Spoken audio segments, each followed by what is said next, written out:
Sir, एक औरत और 2 बच्चों की हत्या हुई। हस्बैंड घर पे ही है।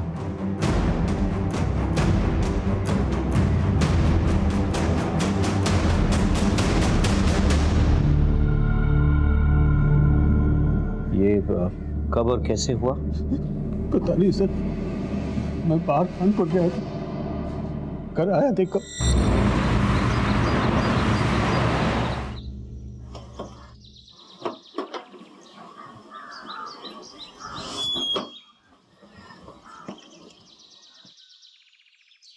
सुबह सुबह ही कहाँ चलेगी?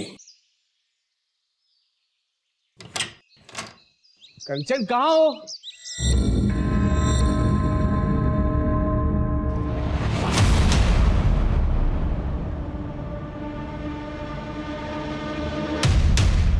सर, मुझे तो ये रॉबरी का केस लगता है। अलमारी का लॉक तोड़ा गया है, तिजोरी बिल्कुल खाली है। और ये देखिए सर, ब्लड के ट्रेसेस भी तो हैं। तुम्हें तो कह रहे थे कि कोई फोर्स एंट्री नहीं हुई है। जी सर, मैंने चेक किया था, कोई फोर्स एंट्री तो नहीं हुई थी। लेकिन सर, ऐसा भी तो हो सकता है कि कंचन ने बिना देखे दरवाज़ा खोला हो और किलर ने अंदर आते ही तुरंत उस पर अटैक किया हो। क्योंकि जिस तरीके से कंचन की बॉडी नीचे दरवाजे के बिल्कुल पास पड़ी है और ब्लड के ट्रेसेस भी दिख रहे हो, इससे ये बात तो साफ हो जाती है कि किलर ने उसे दरवाजे के आसपास ही कहीं मारा। काम करो, फॉरेंसिक से कहो कि अलमारी से ब्लड सैंपल्स और फिंगरप्रिंट्स कलेक्ट करें। सर, अच्छा, ऊपर वाले अलमारी में कोई कैश ज्वेलरी वगैरह कुछ था क्या? तो 3 लाख रुपए कैश और 3 लाख के गहने भी थे। कुछ भी नहीं। ज्वेलरीज की फोटोग्राफ्स हैं आपके पास? इनसे ज्वेलरीज की फोटोग्राफ्स कलेक्ट कर लेना। हाँ, टाइम से। विनीत, फॉरेंसिक के बाद तुरंत बॉडी पोस्टमार्टम के लिए भेजो। सर, मैं ये कह रहा था कि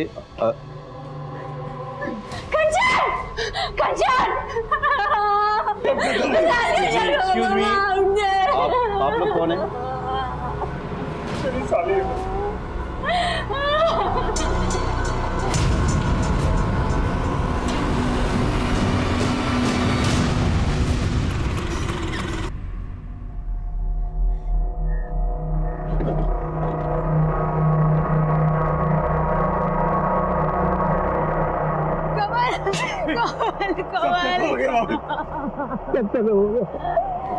कंचन बच्चे सब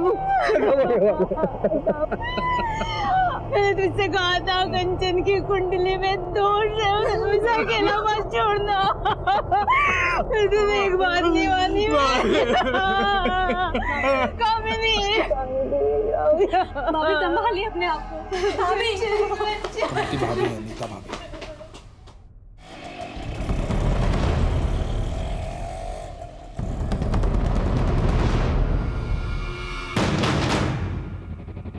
फुटेज निकालो। सर, कंचन को अपराध की दस्तक मिली थी पर उसने नहीं सुनी, जान गंवा बैठी और साथ ही साथ उसके 2 मासूम बच्चे भी मारे गए। इनिशियल इंक्वायरी में हमें फैमिली में कोई प्रॉब्लम नहीं दिखी। हमें लग रहा था कि यह कोई लूटपाट का केस है। ऐसे में कुछ नए एविडेंसेस हमारे हाथ आए। सर, फॉरेंसिक और पोस्टमार्टम रिपोर्ट आ गई है। तीनों के स्कल में फ्रैक्चर है सर पे किसी भारी चीज से मारा गया। वैसे घर में मुझे कोई सस्पिशियस फिंगरप्रिंट नहीं मिले, लेकिन हाँ सर, ये घर के बाहर की जो फुटेज है, यहाँ मुझे कुछ सस्पिशियस लग रहा है। मैं आपको फुटेज दिखाता हूँ।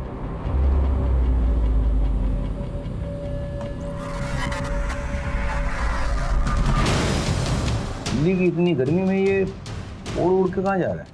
हाथ में ग्लव्स है, चेहरे पे दुपट्टा है। श्योर अपनी आइडेंटिटी छुपाने के लिए सब कुछ किया है इसने। साइकिल तो लेडीज वाली लग रही है, लेकिन इसमें मर्द बैठा है या औरत ये नहीं पता चल रहा। ग्लव्स पहन रखा है इसलिए फिंगरप्रिंट भी नहीं। और ये देखिए सर, हथौड़ा, शायद इसने मर्डर इसी से किया है। और अलमारी भी इसी से तोड़ा है। बहुत प्लानिंग के साथ मर्डर और रॉबरी किया है सर इसने। मुझे तो डाउट है, इतनी रात को कंचन एक अनजान आदमी के लिए दरवाजा क्यों खोलेगी? सर, वो नींद में थी, ध्यान नहीं दिया, नींद से उठकर दरवाजा खोल दिया होगा।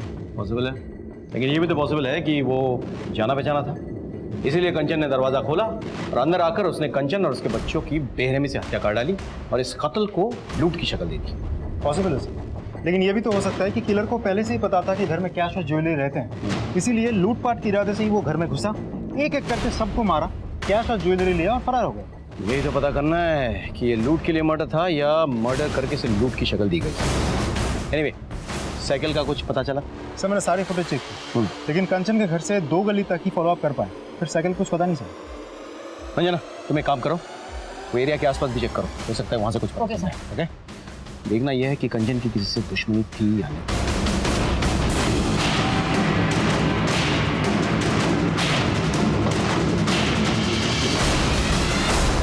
नहीं सर, कंचन की किसी से कोई दुश्मनी नहीं थी सर। उसकी तो कभी किसी से भी छोटी मोटी लड़ाई भी नहीं हुई सर। सर कुछ कहना है? सर कुछ दिन पहले की बात है, मैं और कंचन मार्केट में थे और जब हम मार्केट से घर लौट रहे थे तो तभी एक कार बहुत तेजी से कंचन की तरफ आई।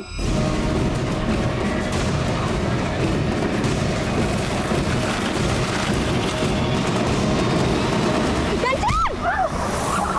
साले अंधे, तुझे दिखाई नहीं देता क्या? उठो कंचन। सर मैंने कंचन को अपनी तरफ खींच लिया, लेकिन मुझे ऐसे लगा जैसे वो कार उससे जानबूझकर टक्कर मारना चाहती थी। ये एग्जैक्टली किस एरिया में हुआ? वसंत कुंज के एरिया में। विनीत सर वसंत कुंज एरिया के सारे सीसीटीवी चेक करो, मुझे फुटेज चाहिए। Thank you so much.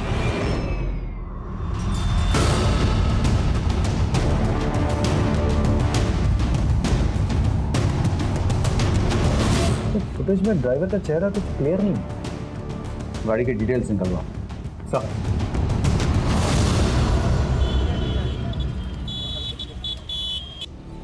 Sir हमारी टीम को ग्रेटर कैलाश में एक लवारिस लेडी साइकिल मिली है जो सीसीटीवी फुटेज से बिल्कुल मैच करती है। पता चला किसकी? नहीं सर, बहुत कोशिश की पर कुछ पता नहीं चला। सर सीसीटीवी में जो गाड़ी है उसके ओनर का पता चल गया। गाड़ी किसी गौतम के नाम पर रजिस्टर्ड है। बुलाओ। गौतम जी, DLY XYZ 1234 आपकी गाड़ी का नंबर है? जी सर। 14 तारीख को आप अपनी गाड़ी में कहाँ जा रहे थे? मैं कहाँ जाऊँगा सर, मेरी तो कार ही चोरी हो गई है। चोरी हो गई मतलब? हाँ साहब, मुझे ये लगा कि आप मेरे कार के बारे में बताने के लिए यहाँ बुलाए।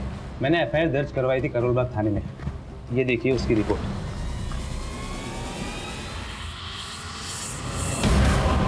11 जुलाई को मेरी कार चोरी हुई थी सर। कुछ पता चला सर? नहीं, अभी कुछ पता नहीं चला है। पता चलते ही आपको खबर कर देंगे। अब जा सकते हैं। ठीक है सर। विनीत तुम एक काम करो, कंचन के घर के बाहर जो CCTV कैमरा है प्लस आसपास के इलाके में जो भी CCTV कैमरा मिले उसके फुटेज निकलवाओ तुम 1 हफ्ता पहले की। ओके सर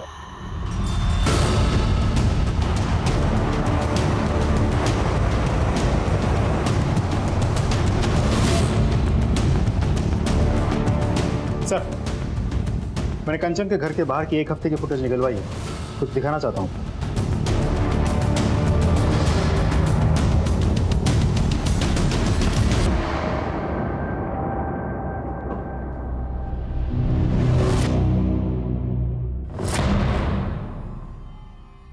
ये तो साफ है कि आप अपनी बहन और अपने पति की जासूसी कर रही थी। सवाल ये उठते हैं कि क्यों? आई एम सॉरी सर, मुझे थोड़ा डाउट हो गया था। क्या आपके पति का आपकी बहन के साथ चक्कर चल रहा है? सर दरअसल मेरे हस्बैंड बहुत हंसी मजाक करते हैं और कंचन से भी उनकी बहुत जमती थी। आई डोंट नो सर, मेरे मन में ये बात कहाँ से आ गई। सर दरअसल कंचन बार बार मेरे हस्बैंड से बात करने की कोशिश कर रही थी, तो बस मुझे ऐसा लगा जैसे सर मेरे मन में शक पैदा हो गया सर। लेकिन मुझे बहुत गिल्टी भी फील हुई सर। अगर ये बात सिद्धार्थ और कंवर को पता चल गई ना तो उन्हें बहुत बुरा लगेगा। अगर इसमें आपका हाथ है तो फिर हमें भी बहुत बुरा लगेगा। फिर हम चलते हैं।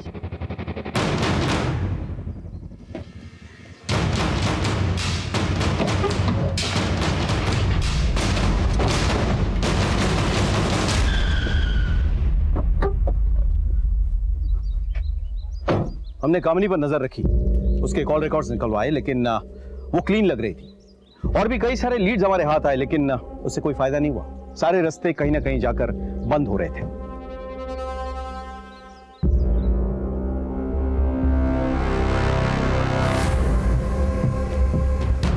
हमें वो लेडी साइकिल भी मिल गई जिसमें चढ़कर शायद वो हत्यारा आया था, लेकिन वो साइकिल किसकी थी ये पता नहीं चला। CCTV फुटेज के जरिए हम उस गाड़ी और उसके मालिक गौतम तक भी पहुंच गए जिस गाड़ी से कंचन का एक्सीडेंट होने वाला था, लेकिन फिर भी कोई सुराग हाथ नहीं लगा। हमने करोलबाग पुलिस स्टेशन में पता किया, पता चला कि गौतम सच बोल रहा था। गौतम का कोई पुराना क्रिमिनल रिकॉर्ड्स भी नहीं मिला। पता नहीं क्यों मुझे ऐसा लग रहा था कि हो ना हो कोई जानने वाला है जिसने कंचन और उसके बच्चों को मारा है। मैंने कहा कि चलो घर वालों की हिस्ट्री निकालो। जब हमने कमल का कॉल रिकॉर्ड चेक किया तो मुझे शक हुआ। सर हाँ, कवल की कॉल रिकॉर्ड आ गई। वो कानपुर कभी गया ही नहीं था, यहीं था दिल्ली में, पहाड़गंज एरिया में।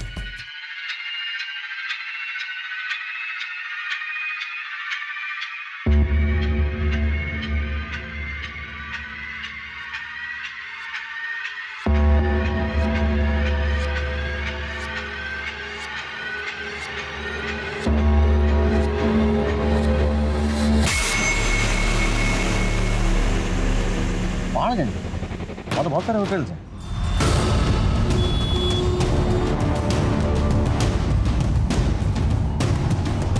Excuse me, ये फोटो देखिए जरा। कवल खन्ना आपके होटल में आया था? जी सर, ये और इनकी मिसेज दोनों आए थे।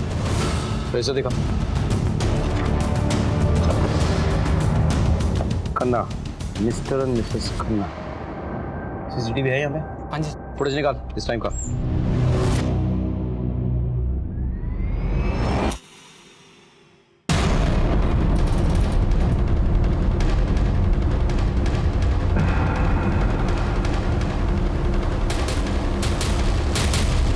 सर ये तो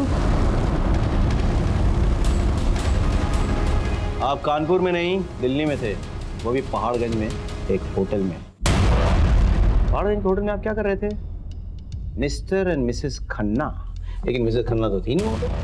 ठीक है सर, वो मिसेस खन्ना मेरी भाभी है, मिसेस नीता खन्ना। अच्छा, तो अपने बीवी से झूठ बोलकर आप अपने भाभी के साथ बंद कमरे में एक होटल में क्या कर रहे थे? जबान संभाल कर बात करिए इंस्पेक्टर। आप किसी सड़क छाप इंसान से बात नहीं कर रहे हैं, आप खन्ना फैमिली से बात कर रहे हैं। नीता जी, पहली बात तो ये है कि आप फिलहाल पुलिस स्टेशन में हैं, तो जरा तमीज से पेश आइए। और दूसरी बात, कवल जी को अगर अपनी फैमिली की इज्जत की इतनी परवाह थी तो 3 दिन तक झूठ बोलकर होटल के कमरे में आपके साथ क्या कर रहे थे? क्यों? कानून की ऐसी कौन सी किताब में लिखा है कि देवर और भाभी किसी होटल में कमरा लेकर एक साथ नहीं रह सकते? कानून की किसी किताब में ये नहीं लिखा हुआ, लेकिन ये जरूर लिखा हुआ है कि देवर और भाभी मिलके किसी का मर्डर नहीं कर सकते हैं। हमने कंचन और बच्चों को नहीं मारा है इंस्पेक्टर साहब। देखिए सर, मैं 15 साल का था सिर्फ, तो भैया गुजर गए। भाभी ने मुझे पाल पोस कर बड़ा किया। मेरे शादी के बाद कंचन को भाभी से प्रॉब्लम्स होने लगे, क्योंकि मॉडर्न सोच की थी और भाभी को पुरानी सोच की। दोनों में इश्यूज होने लगे। भाभी गांव चले गई। कंचन को मेरा भाभी से मिलना जुलना बिल्कुल पसंद नहीं था, लेकिन मैं अपनी जिम्मेदारी से कैसे मुंह फेर लेता सर बताइए आप। इसीलिए मैं छुपकर होटल के कमरे में जाता ताकि इनको मैं घर खर्ची के लिए कुछ पैसे दे सकूं, बस। होटल के कमरे में चुप चुप कर? अगर मैं बंद कमरे में अपनी भाभी से मिलता हूं तो इसमें गलत क्या है सर बताइए रहने दो कवल, ये लोग हमारे रिश्ते को नहीं समझेंगे। आज्ञा चाहूंगी, चलो कवल।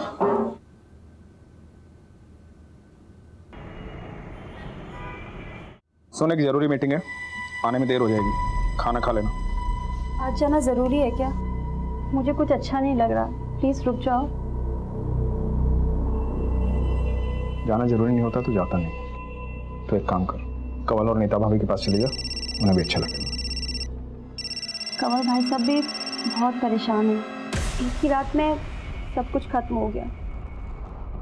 पता नहीं कैसे मैनेज कर रहे होंगे वो।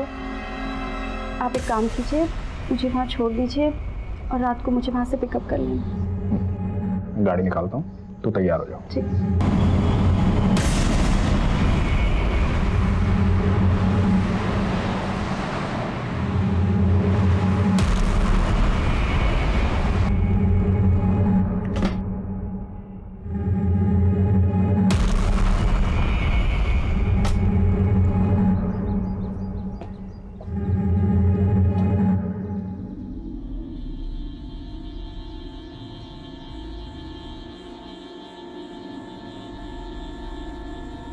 नीता भाभी,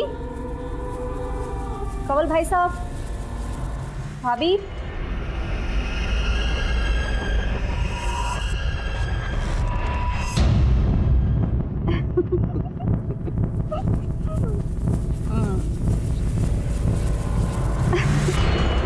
क्यों बार बार फोन कर रही थी?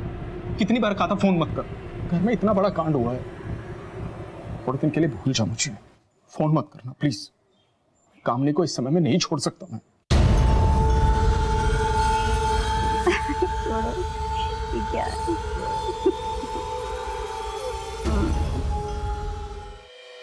Siddharth, I need your help, Siddharth. मुझे तुम्हारी जरूरत है। बेबी प्लीज समझने की कोशिश करो प्लीज। तुम समझने की कोशिश करो Siddharth. I am pregnant.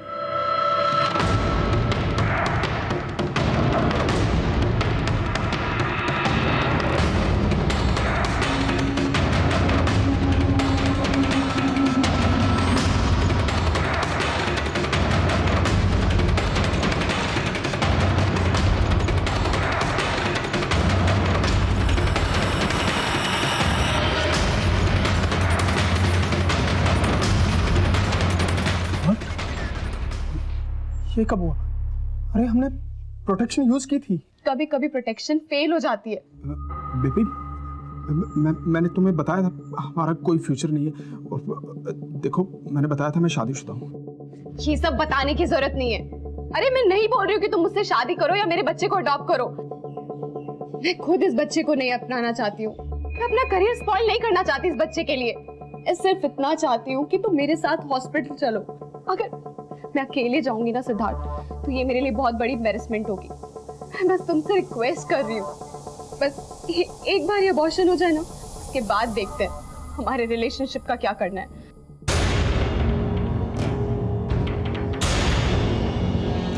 Please करो मत, मैं चलूंगा साथ में, सब ठीक हो जाएगा।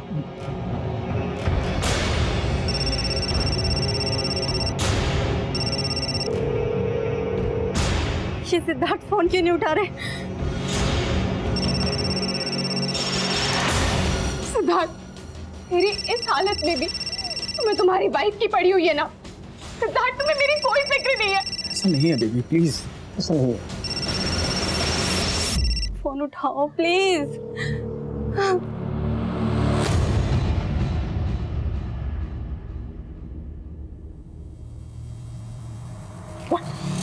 Are you sure?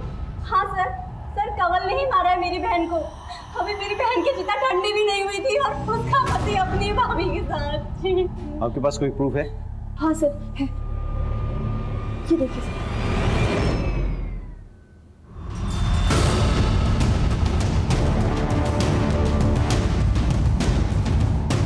सर। मैंने कुछ नहीं किया सर। तेरे पवित्र रिश्ते की तो पोल खुल गई है। अपने बीवी बच्चों को क्यों मारा ये तू बताएगा या तेरी पूजनीय भाभी? मेरा यकीन कीजिए सर, हमने कुछ नहीं किया। कमीना है तो कमीना, क्या दिया मुझे तुझ पर? ऐसी घटिया हरकत करने के लिए तूने मेरी बहन और उसके बच्चों को मार दिया। छे सर, लेके जाइए इसे।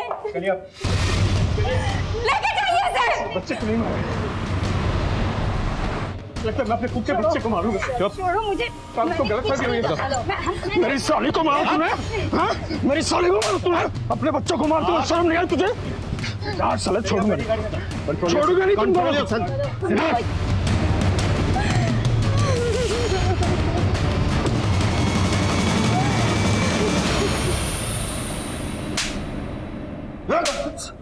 तब तक मारूंगा जब तक सच नहीं बोलेगा।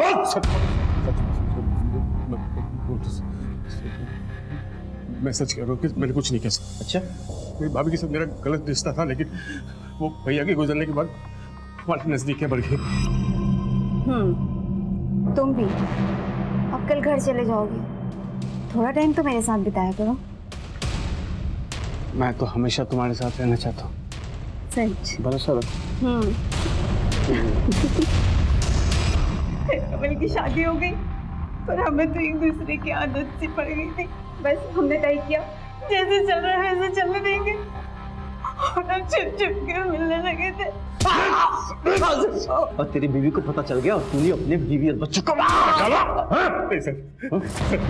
सच बोल। मेरी बीवी कंचन को कुछ नहीं मालूम था। कंचन को पता भी चलता तो भी मैं इसको नहीं मारता। I loved her sir. ये छुप छुप कर मिलने से तंग आ गई होगी ना।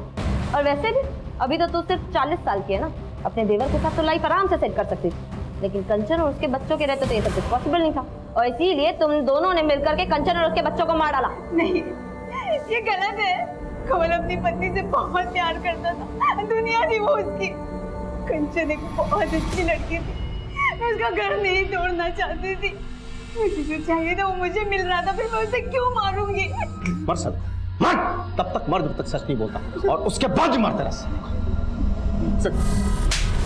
हमारे तमाम कोशिशों के बावजूद कमल और नीता इसी बयान पर टिके रहे कि उन्होंने ये खून नहीं किया। कमल दिल्ली में ही था और उसका अपने भाभी के साथ नाजायज संबंध भी थे, लेकिन हमारे हाथ कोई ऐसा पुख्ता सबूत नहीं लगा जिससे यह साबित हो सके कि उन्होंने ही ये मर्डर किए हैं। इसी बीच हमें एक लीड मिली और भी बहुत सारे खबरी का फोन आया था। कंचन के घर से जो ज्वेलरी लूटे गए थे वो शाहदरा के पास एक ज्वेलरी शॉप में बेचे गए हैं।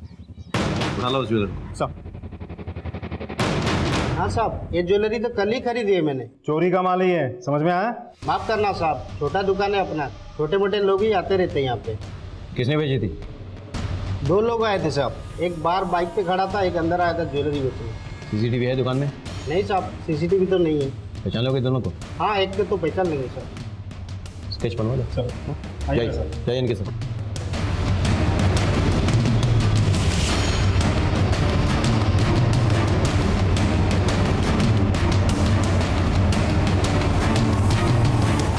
सर स्केच बन गया। तो हमारे सस्पेक्ट में से कोई भी नहीं। सर हो सकता है मामला सच में रॉबरी का हो और ये आदमी उसी गैंग का कोई हो।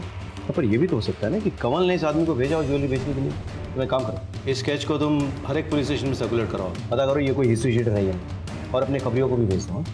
मुझे ये आदमी किसी भी हालत में चाहिए। सेकेंडली, कमल और नीता तो अपने साथी को जानते होंगे, तो उनको बुला। It's fine sir. Thank you.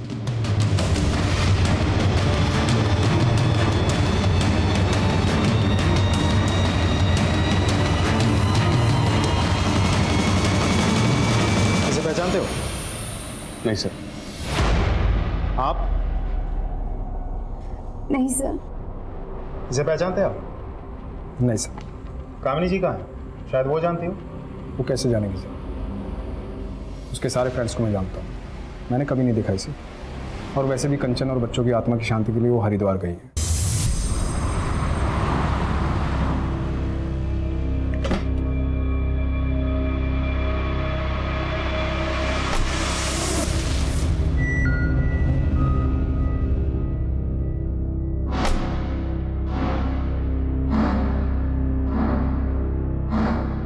Doctor, मुझे इसका ऑपरेशन करवाना है।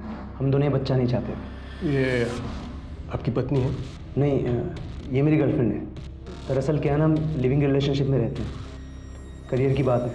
ओके, मैं कल के लिए बुकिंग ले लेता हूँ और आपको ना कुछ टेस्ट कराने पड़ेंगे। मिश्रा जी, ये टेस्ट करवा लेना, ठीक है? आप लोग जाइए इनके साथ।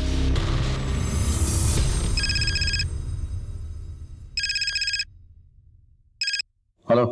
हाँ सर, आपने जो स्केच दिया था वो लड़का आया है क्लिनिक में एक लोडिया लेकर, अच्छा बच्चा गिराने की बात कर रही है। हाँ सर, कल सुबह आएगा फिर। गुड गुड, ठीक है, थैंक यू सो मच।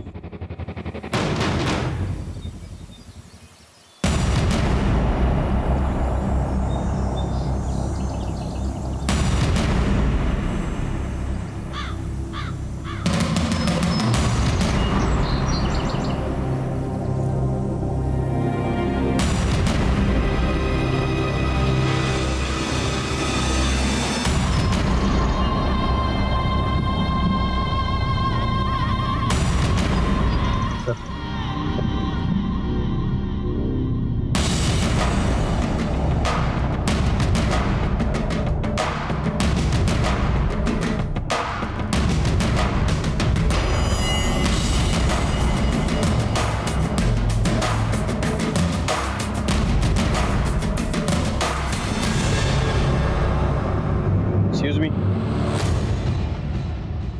आप दोनों उस गाड़ी में बैठिए। चलिए। सर बात क्या है? चलिए, बाद में बताया जाएगा आपको। चलिए। कामिनी जी, बताइए, आपने ये क्यों किया, कैसे किया और किसके साथ मिलकर किया? सर आप ये क्या कह रहे हैं? मुझे कुछ समझ में नहीं आ रहा है। और आप हमें यहाँ लेके क्यों आए हैं? सर ये सिद्धार्थ के दोस्त की गर्लफ्रेंड है और इसे अबॉर्शन कराना था। दरअसल सिद्धार्थ का दोस्त अपने गांव गया हुआ है तो सिद्धार्थ ने मुझे बोला इसकी हेल्प करने के लिए। सर मेरा कोई अपना बच्चा नहीं है तो बस मेरे मन में थोड़ा सा लालच आ गया था और मैंने रति को बोला कि वो इस बच्चे को रहने दे और सर वो इस बात के लिए राजी हो गई। नहीं डॉक्टर, हम ये बच्चा चाहते हैं। ये तो अच्छी बात है, गुड डिसीजन। तो आप इनके बॉयफ्रेंड को जानती हैं? क्यों? अभी तो आपने कहा कि वो आपके पति का बहुत अच्छा दोस्त है। हाँ सर, वैसे तो नहीं जानती हूँ, बस उसका नाम जानती हूँ, रवि। इसे पहचानती है? हाँ सर, यही है रवि। सर रवि गौतम और मेरे पति बहुत अच्छे दोस्त हैं। 11 जुलाई को मेरी कार चोरी हुई थी सर। लगता है ये गौतम वही है जिसके कार से एक्सीडेंट हुआ था। गौतम तो हाँ कामिनी जी, क्या आप जानती हैं जिस शख्स के गर्लफ्रेंड को आप हेल्प करने की कोशिश कर रही हैं उसका शायद डायरेक्ट ताल्लुक आपकी बहन के मर्डर से है। क्या? या जो गहने आपके बहन के घर से गायब हुए थे ना, उनको रवि नहीं बेचा है। तो कहाँ है तुम्हारा बॉयफ्रेंड? सर रवि मेरा बॉयफ्रेंड नहीं है। तो फिर कौन है वो हॉस्पिटल क्यों गया था? बच्चा किसका है ये? बोलना। बच्चा किसका है? सिद्धार्थ। क्या बकवास कर रही हो तुम? बकवास नहीं, मैं सच बोल रही हूँ। सिद्धार्थ ने मुझे बोला था कि वो मेरे साथ हॉस्पिटल नहीं जा पाएंगे, वो अपने किसी दोस्त को भेजेंगे और उन्होंने मुझे रवि से इंट्रोड्यूस कराया। मैं रवि के साथ क्लिनिक गई। देखा आपने कामिनी जी, इस आदमी ने आपके साथ विश्वासघात किया, अब उसी के नाजायज औलाद को अपना नाम देने की कोशिश कर रही थी। अब उसे कोई नहीं बचा सकता।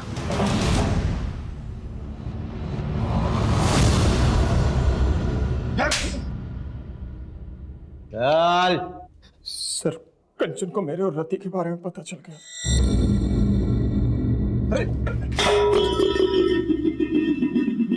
हाथ मत लगाइए मुझे। मैं आपको क्या समझती थी और आप क्या निकले? क्या हुआ? क्या बोल रही है तू?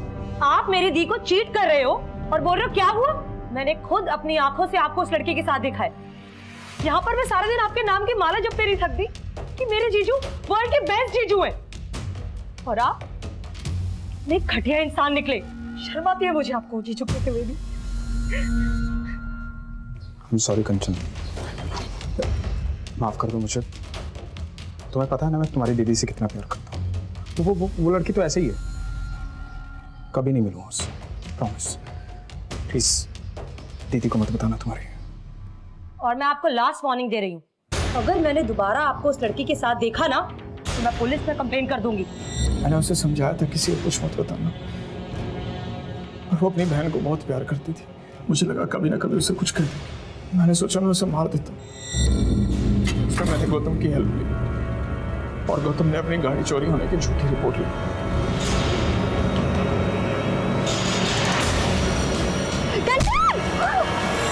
वो बच गई थी सर। मेरी टेंशन और बढ़ गई थी। मुझे लगा कि मुझे खुद उसे मारना होगा। मैंने अपनी बीवी कामले के कपड़े पहने और मैंने रास्ते से लेडीज साइकिल उठाई और फिर मैं कंचन के घर गया।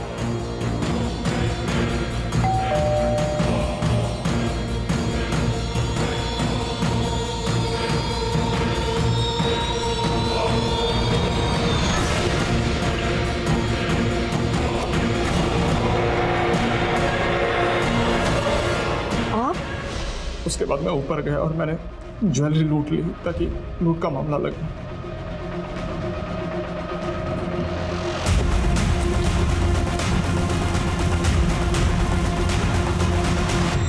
मैंने सारी ज्वेलरी गौतम और रवि को दे दी और मैंने उन्हें कहा था कि इसे बेचना मत, पर वो साले कमीने।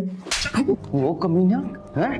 कमीना तूने उस औरत को मारा जो तुझे इतना मानती थी, इतना भरोसा करती थी, और सिर्फ उस औरत को नहीं, तूने उसके 2 मासूम बच्चों को मार डाला। तुझे तो जो सजा मिले वो भी कम है। तेरे जैसे लोगों के कारण अपनों पर से भरोसा उठ जाता है। विश्वासघात बाहर से नहीं आते हैं, तेरे जैसे घर में पैदा होते हैं।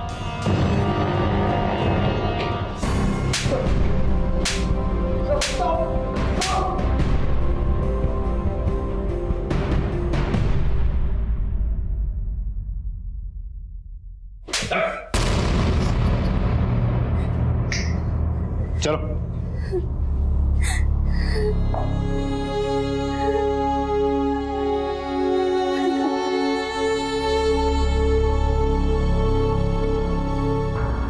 कंचन को अपराध से पहले बार बार दस्तक मिली। उसने गोलगप्पे वाले के पास सिद्धार्थ की गाड़ी में रति को देखा, दोनों को कैफे में रोमांस करते देखा, झंडे वाले मेट्रो स्टेशन में भी उसने दोनों को देखा। लेकिन वो इस दस्तक को समझ नहीं पाई। वो ये नहीं समझ पाई कि जो आदमी अपनी पत्नी को धोखा दे सकता है वो किसी भी हद तक गिर सकता है। लेकिन उसने इस बात का जिक्र अपने दीदी से नहीं किया, क्योंकि वो अपने दीदी के घर में दरार नहीं पैदा करना चाहती थी। वो तो इस दस्तक को भी नहीं पहचान पाई कि उसकी दीदी कामिनी के मन में उसकी और जीजाजी को लेकर शक पैदा हो गया था। यहां तक कि कामिनी ने भी एक दस्तक को नजरअंदाज किया। जब गौतम की गाड़ी ने कंचन को टक्कर मारने की कोशिश की, तब कामिनी को ऐसा लगा कि ये ड्राइवर जानबूझकर कर रहा था, लेकिन उसने इस बात को सीरियस नहीं लिया। वो अपने प्रॉब्लम्स में इतनी उलझी हुई थी कि उसने इस दस्तक को सुनकर भी अनसुना कर दिया। अगर उस वक्त कामिनी पुलिस स्टेशन चली गई होती तो शायद आज कंचन जिंदा होती और साथ में उसके बच्चे भी। इसी के साथ मैं सीनियर इंस्पेक्टर विवेक शर्मा आपसे विदा लेता हूं। कल फिर मिलेंगे। सतर्क रहिए, देखते रहिए क्राइम पेट्रोल दस्तक। मकसद सिर्फ बताना नहीं, बचाना है। जय हिंद।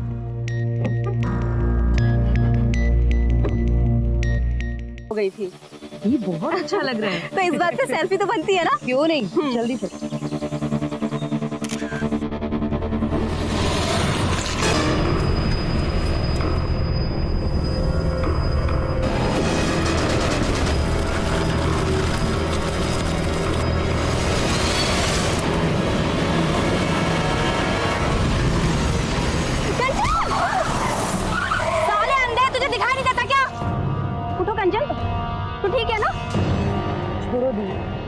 आजकल के ड्राइवर कौन दे देता है इनको ड्राइविंग लाइसेंस? अब ये भी जो आपने देखा वो किसी के साथ भी हो सकता है। नमस्कार, मैं सीनियर इंस्पेक्टर विवेक शर्मा और स्वागत है आपका क्राइम पेट्रोल दस्तक में। हमारे साथ ऐसे तरह तरह के एक्सीडेंट्स होते रहते हैं। रोज ऐसी कितनी खबरें आती हैं, लेकिन क्या ये महज एक्सीडेंट था? ये भी तो हो सकता है कि ये कोई हादसा ना होकर कोई सोची समझी साजिश हो, या फिर आने वाले अपराध की दस्तक।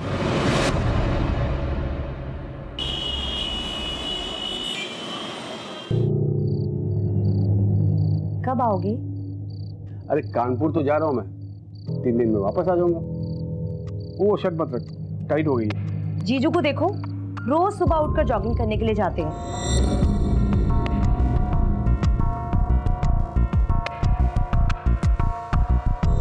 तू और तेरे जीजू, जब तक तू उसका नाम नहीं लेती ना सुबह से, तेरा खाना नहीं बचता, दिन नहीं गुजरता तेरा। मेरे जीजू है ही वर्ल्ड के बेस्ट जीजू। कितना हार्ड वर्क करते हैं वो। हाँ, ये बात तूने सही कहा। वैसे हार्ड वर्क तो मुझे भी करने का दिल कर रहा है। अरे क्या कर रहे हो? क्या कर रहा हूँ? पापा, आज हम भी आपके साथ सोएंगे। पापा, कल आप चले जाएंगे ना, इसके लिए आज हम आपके साथ ही सोएंगे। मैं भी। ठीक है बेटा, आओ। ध्यान रखना अपना। हाँ।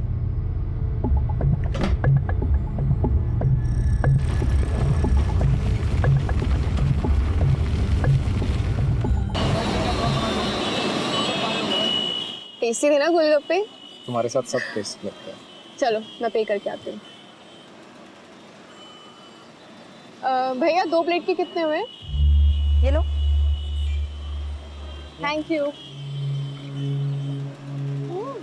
मम्मी, उधर देखो मौसा जी की कार।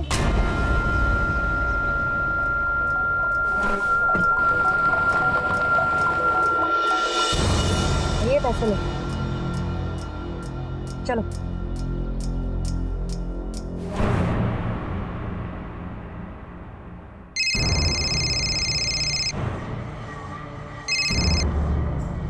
हाँ सुनीता, बोल। कंचन, हम लोग सनशाइन कैफे में बैठे हैं, जल्दी आ जा। चल ठीक है, मैं आती हूँ। आ रही है।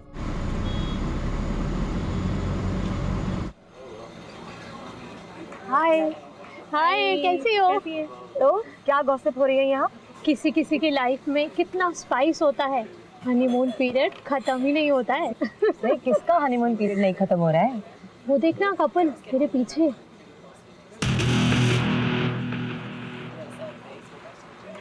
जीजू, वो तेरी दी जीजू है क्या? नहीं नहीं, वो पीछे से देखने में मुझे ऐसा लगा मेरे जीजू हैं। कोई और है। ओके अच्छा सुनो, मैं चलती हूँ, मुझे बच्चों को ना पिक करना है ट्यूशन। अरे अभी तो आई हो, क्या बैठ रहा हूँ थोड़ा सा। नहीं नहीं, लेट हो रहा है, मैं ना फिर कभी आऊंगी। हाँ अच्छा तू भी ना। Bye bye.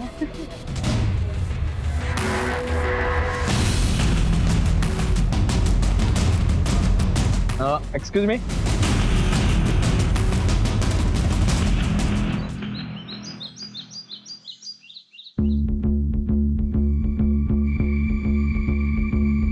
क्या कर रहे हो तुम दोनों? देखने लगी मैं कुछ जरूरी काम कर रही हूँ।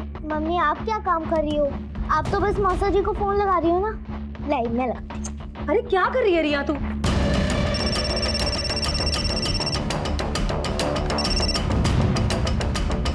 हेलो साली साहिबा। मौसा जी, मैं आपकी साली साहिबा नहीं हूँ, मैं आपकी रियू हूँ, रियू। ओह, तो हमारी रियू को कैसे याद आई हमारी? मुझे नहीं आई, मम्मी को आई। वो तो बार बार आपको फोन कर रही हैं और काट रही हैं। कुछ इम्पोर्टेंट काम होगा, फोन दो जरा। सुना है कोई हमारी याद में बहुत तड़प रहा है। जीजू वो जुबान भी कांप रही है। बहुत मिस कर रही हो क्या? कवल कहाँ है? वो तो बिजनेस ट्रिप के लिए बाहर गए हुए हैं। अच्छा तभी। आ जाऊं?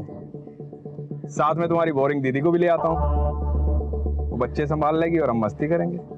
वो जीजू एक्चुअली मुझे आपसे कुछ बहुत जरूरी बात करनी थी।